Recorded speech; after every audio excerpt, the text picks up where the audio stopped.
అమరావతిలోని TDP central ఆఫీసులో మహానాడు ప్రారంభమైంది. ముందుగా ఎన్టీఆర్ విగ్రహానికి సీఎం చంద్రబాబు నివాళులర్పించి అనంతరం పార్టీ జెండాను ఆవిష్కరించారు. హైబ్రిడ్ విధానంలో 2 రోజుల పాటు మహానాడు జరగనుంది. టీడీపీ మహానాడులో మొత్తం 20 తీర్మానాలపై చర్చలు జరగనున్నాయి.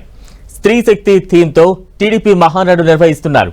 మొత్తం 1875 క్లస్టర్లలో భారీ ఎల్జీడీ స్క్రీన్లు ఏర్పాటు చేశారు. క్లస్టర్ల వారీగా మహానాడులో భారీ సంఖ్యలో టీడీపీ శ్రేణులు పాల్గొనున్నాయి. తెలుగుదేశం పార్టీ కార్యకర్తలకు పండుగ లాంటి మహానాడు జరుగుతోంది. ఇవాళ రేపు 2 రోజుల పాటు మహానాడు జరగనుంది. పార్టీ ఆవిర్భావం నుంచి ఓ సాంప్రదాయంగా చారిత్రక అవసరంగా నిర్వహిస్తున్న ఈ మెగా ఈవెంట్ 2026 సంవత్సరానికి సరికొత్త రీతిలో నూతన ఉత్తేజంతో జరుగుతోంది. 2 రోజుల పాటు అమరావతి కేంద్రంగా ఈ కార్యక్రమాన్ని నిర్వహిస్తున్నారు. 44 ఏళ్ల పార్టీ ప్రస్థానంలో ఎదురైన అనుభవాలను నెమరువేసుకుంటూ వర్తమాన రాజకీయ పరిస్థితులను విశ్లేషించుకుని 2029 ఎన్నికల లక్ష్యంగా భవిష్యత్ కార్యాచరణకు పదును పెట్టేందుకు ఈ వేదికను సిద్ధం చేశారు. ఈ మహానాడు వేదికగా వచ్చే ఎన్నికలకు చంద్రబాబు రోడ్ మ్యాప్ ప్రకటించనున్నారు. ఈసారి మహానాడు నిర్వహణలో టీడీపీ వినూత్న పంథాను అనుసరించింది. వాస్తవానికి ఈ కార్యక్రమాన్ని నెల్లూరులో భారీ ఎత్తున నిర్వహించాలని తొలుత భావించారు. అయితే మిడిల్ ఈస్ట్ లో నెలకొన్న వార్ టెన్షన్స్ తో దేశవ్యాప్తంగా ఇంధన పొదుపు చర్యలు పాటించాలని ప్రధానమంత్రి నరేంద్ర మోదీ ఇచ్చిన పిలుపునకు సీఎం చంద్రబాబు సంపూర్ణ మద్దతు ప్రకటించారు. దీనికి అనుగుణంగా భారీ జన సమీకరణకు బదులుగా ఇంధనాన్ని ఆదా చేసే లక్ష్యంతో మహానాడును హైబ్రిడ్ పద్ధతిలో నిర్వహిస్తున్నారు. పార్టీ కేంద్ర కార్యాలయంలో పొలిట్ బ్యూరో సభ్యులు, జాతీయ రాష్ట్ర కార్యవర్గాలు భౌతికంగా పాల్గొన్నాయి.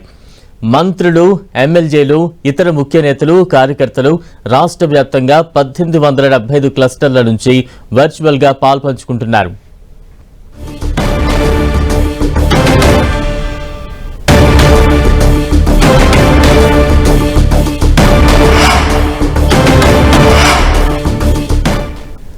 మహానాడుకు సంబంధించిన మరిన్ని వివరాలు రవిచంద్ అందిస్తారు.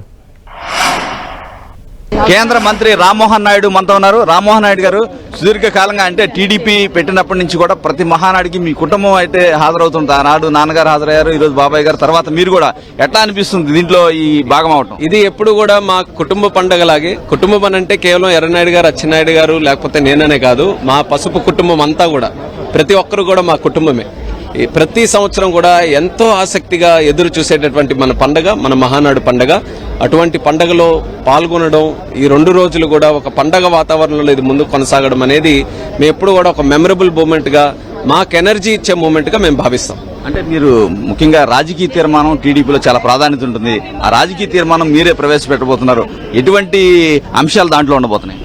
ముఖ్యంగా దేశ పరిస్థితులను బట్టి తెలుగుదేశం పార్టీ తాలూకా వ్యూహచరణ గాని, భవిష్యత్తు ఏ రకంగా తెలుగుదేశం పార్టీ దేశ రాజకీయాల్లో లేకపోతే రిఫార్మ్స్ లో ఏ రకంగా ముందుకు నడబోతుంది అనేది ఒక ప్రధాన అంశంగా పెట్టుకుంటూ రాజకీయ తీర్మానం నేను మాట్లాడినా సరే దానికి సంబంధించినటువంటి సబ్జెక్ట్ ఎక్కువగా చంద్రబాబు నాయుడు గారి గైడెన్స్ ఉంటుంది. కాబట్టి ఈ 2 రోజులు కూడా మహానాడు తాలూకా తీర్మానాలన్నింటినీ కూడా ఒక రకంగా సమ్మరీ చేసుకుంటూ మన రాజకీయ తీర్మానం ఉండబోతుంది. అంటే ప్రధానంగా ఇక్కడ వైసీపీ ఈ రోజు రాష్ట్ర సమావేశం పెట్టింది.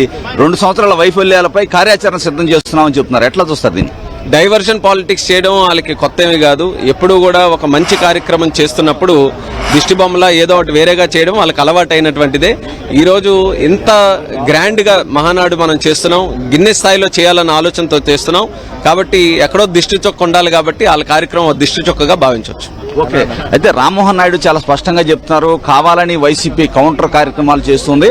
అదేవిధంగా మా కుటుంబ పండగలాగా మహానాడుని మేము భావిస్తామని కూడా రామ్మోహన్ నాయుడు చెప్తున్నారు. కెమెరా పర్సన్ రాఘవతో, రవిచంద్, 10 టీవీ, అమరావతి.